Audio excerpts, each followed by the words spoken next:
Aborto legal, seguro y gratuito. Será ley. Será ley. Voces de una historia. Fragmentos de una lucha. La campaña nacional por el derecho al aborto legal, seguro y gratuito se enmarca en una historia, en una lucha, en una genealogía del feminismo. Nos tenemos que remontar al año 1986 para poder encontrar a aquellas feministas que empezaban a hablar de aborto. Pero fue en 1987, en el segundo encuentro nacional de mujeres que se hizo en la ciudad de Buenos Aires, que nacen dos agrupaciones feministas que impulsaban la legalización del aborto, Católicas por el Derecho a Decidir y la Comisión por el Derecho al Aborto, donde allí estaba nuestra querida e histórica Tola Koledeschi, de la que también formó parte una histórica de nuestro territorio, Zulema Palma. También fueron parte e impulsoras del Encuentro Feminista Latinoamericano de América Latina y el Caribe, que se realizó en nuestro país, Argentina, en San Bernardo. Ese encuentro fue fundamental. Se acordó que el 28 de septiembre iba a ser el Día Internacional por la Legalización del Aborto en América Latina y el Caribe, en conmemoración del 28 de septiembre de 1871, día que se promulgó en Brasil la Ley de Libertad de Vientres. Aborto legal, seguro y gratuito. Derecho de todas las mujeres, niñas y personas gestantes. Bueno, y para hablar de esto, después de nuestra pastillita, para ir recordando esos hitos históricos, tenemos el honor, el gusto de compartir en la tarde de hoy con Brenda Austin. Ella es diputada por la provincia de Córdoba, de la UCR, de Juntos por el Cambio. Y bueno, un gusto estar acá para celebrar, querida amiga, diputada sorora Brenda Austin. Gracias por estar con nosotros. Hola, ¿cómo te va, María José? Gracias a vos por la invitación. Muchas gracias. Bueno, estamos ya en estas horas, ya en este minuto, ya está la reunión de la comisión en el Senado, o sea que ustedes terminaron su tarea, esperemos que de manera definitiva sobre este tema, pero bueno, queríamos que nos cuentes un poquito cómo fueron esas instancias finales en la Cámara de Diputados y cómo sigue la cuestión ahora en el Senado. Bueno, lo primero que a mí me parece que vale rescatar es que el debate en términos generales adentro del recinto, afuera, fue distinto, ¿no? Distinto que allá por 2018, y yo creo que eso tiene que ver con el hecho de que como sociedad hemos madurado mucho, ¿no? Animarnos a discutir con tanta profundidad en aquella oportunidad que pasaron más de 800 expositores y expositoras, donde las chicas nos contaban que se juntaban a seguir los debates, ¿no? Entonces, un tema que realmente se discutió con mucha profundidad y creo que ahora eso nos permitió hacerlo sin tanto dramatismo, ¿no? Bueno, muy sostenido, creo, en los argumentos, en el respeto por las posiciones distintas, y creo que eso sentíamos varias de las personas que nos había tocado estar en ambos congresos a la vez.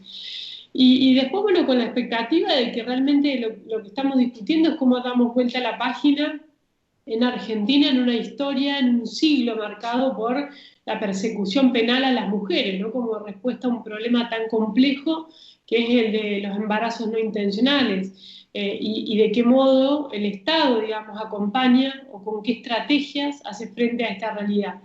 Así que creo que desde esa óptica me parece que independientemente del resultado del Senado, creo que ya fuimos avanzando muchísimo. Pero también me permito decirte, recién estaba escuchando ahí el debate en el Senado, a las funcionarias que fueron a exponer nuevamente, que soy optimista, tengo la expectativa de que, como bien vos decís, esta sea la última vez que en diputados se discuta el tema, porque el Senado va a tener el coraje, la fuerza que hace falta para convertirlo en ley, ¿no? Y realmente enfocar este tema desde donde tiene que estar, que es desde una perspectiva de salud pública y de una perspectiva de derechos humanos, de derechos de las mujeres. Recordemos que ni bien se aprobó, ya la vicepresidenta de la Nación que preside el Senado dijo que hoy, mañana y pasado iba a haber debate en comisiones. se coordinó, la cabeza de las comisiones está en la banca de la mujer, que lo preside Norma Durango, que es una senadora que también tuvo un rol destacado cuando fue el debate anterior. Y bueno, ¿qué evaluación haces vos del proyecto en sí que salió?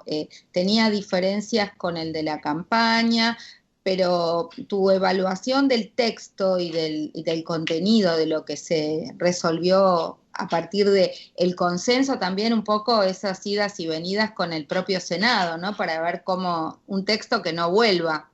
Bueno, primero para mí es un texto muy superador, es un texto sólido, un texto que es compatible con nuestro marco constitucional, con nuestro marco convencional, es decir, con los tratados de derechos humanos, con nuestro propio Código Civil, es decir, es un texto que armoniza y se nutre de toda una historia de avance de derechos en materia de derechos sexuales y reproductivos, y dialoga, ¿no?, con todo ello. De modo que creo que, obviamente, que fue distinto desde la campaña, como también fue distinta nuestra media sanción anterior, la del 2018, respecto al texto de la campaña.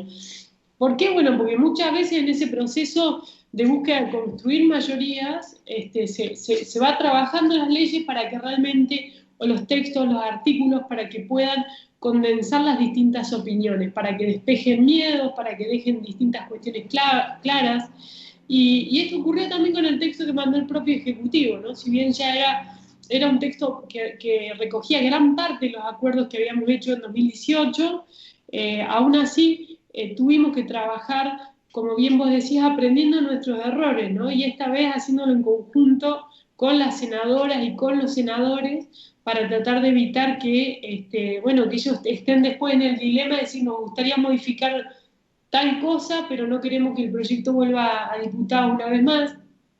Y eso se expresó básicamente en 3 cambios, que fue muy, muy discutido. Uno que tenía que ver con la redacción de la objeción de conciencia, dejar en clara la obligación de derivar por parte de los hospitales y el sistema de salud cuando en alguna clínica o institución privada todos sus médicos puedan ser eventualmente objetores. Dejar remitir en el caso de adolescentes, de las adolescentes, al Código Civil, que es un Código Civil que ya con mucha claridad, digamos, brinda distintas soluciones de acuerdo a la edad de las niñas y de las adolescentes.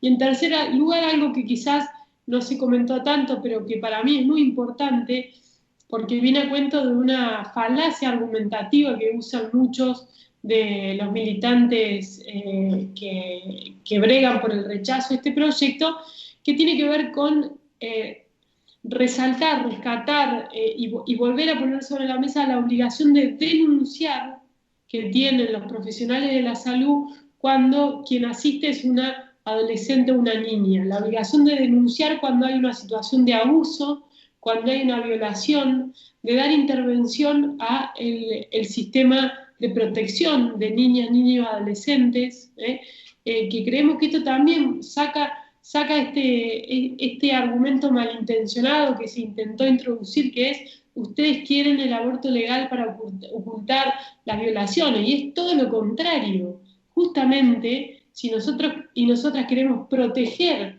a las niñas y adolescentes que están viviendo en contextos de abuso o están siendo víctimas de abuso de alguien de su propio entorno familiar, lo que necesitamos es que funcione sobre todo el sistema integral de protección de derechos de niñas y adolescentes de la mano del Estado, ¿no? Bueno, eso también se dejó claro en una de las últimas modificaciones que le realizamos al texto, y por eso digo que yo estoy muy conforme. Me parece que es una buena media sanción que recoge todo ese proceso de diálogo anterior y a la vez también refleja las posiciones de gran parte de los senadores y senadoras que nos lo hicieron llegar. Ahora, vos sabés que, bueno, sabés también, como todas nosotras, estuvimos subiendo la información provincia por provincia de las situaciones de dificultad en el acceso a la educación sexual, en el acceso a las interrupciones legales del embarazo, provincias que ni siquiera han adherido al protocolo, digamos, del Ministerio de Salud para las interrupciones legales del embarazo. y muchas resistencias, provincias muy conservadoras. Tal vez tu provincia también es una provincia conservadora, donde a veces estas cosas no se hablan. Hubo muchos diputados y ahora senadores que votarán en contra del proyecto.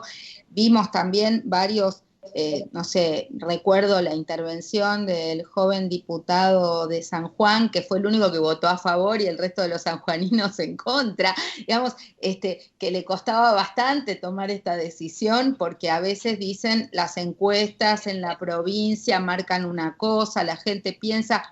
¿Qué pensás de esto? ¿Cómo te situás más allá de tus principios y tus valores? Pero ¿cómo ves esa Argentina tan asincrónica, ¿no? Porque justo son las provincias con peor estándares en educación sexual, las que tienen más violaciones y femicidios, las que simultáneamente tienen como esta doble moral. No sé cómo decirlo, hay un doble discurso, una incidencia tan fuerte de la iglesia, ¿no? Bueno, pienso varias cosas. A medida que te escuchaba, digo, voy a tratar de sintetizarlas, de resumirlas. Lo primero que pienso es que lo peor que puede hacer la política es estar tomando decisiones guiados por las encuestas. No porque no tengamos que escuchar, digamos, obviamente, y generar puentes de diálogo con la ciudadanía, sino porque justamente en procesos complejos de ampliación de derechos, en general las leyes han actuado como actores, promotores de transformaciones sociales y culturales. Esto pasó con la ley de matrimonio igualitario. Si nosotros le preguntábamos a la ciudadanía si estaba dispuesta o no a reconocerle el derecho a todas las personas a que pudieran contraer matrimonio, bueno, quizás hubiese surgido un rechazo. Si nos remontamos un poco más atrás, cuando se discutieron las leyes, por ejemplo, la del divorcio vincular mismo en Argentina, o las leyes de abolición de la esclavitud en algunos países del mundo, es decir, en general, en los procesos de reconocimiento de derechos, el Poder Legislativo opera, o las leyes operan justamente como una garantía de las minorías, para que no haya una visión dominante que le niegue los derechos humanos. Y acá no estamos hablando de una minoría, ¿no? Estamos hablando de las mujeres que somos cuanto menos la mitad de la ciudadanía, pero a quienes nos ha costado muchísimo tiempo que se nos reconozca una ciudadanía plena.